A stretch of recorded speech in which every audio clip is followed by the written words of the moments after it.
Di dalam kitab Hasinatul Asrar itu surah Al-Ikhlas dibaca 10.000 kali, itu disebut dengan zikir pidak.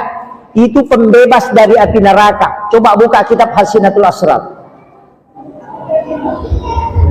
Ini tuh ampai angka yasa makulu Allah kong katau mate.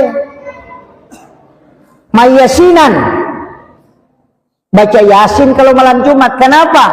Malam Jumat adalah malam di mana dia adalah Sayyidul Ayyam, tempat doa mustajabah, waktu doa mustajabah. Makanya surah Yasin dibaca sebagai tolak bala. Karena dalam hadis yang diriwayatkan oleh Aisyah, siapa yang membaca surah Yasin pada malam hari, 70 bala yang akan diturunkan ke bumi itu ditarik oleh Allah ke langit. Ya nanti ampai ya sepat tolak bala, sekaligus diniatkan untuk orang yang meninggal.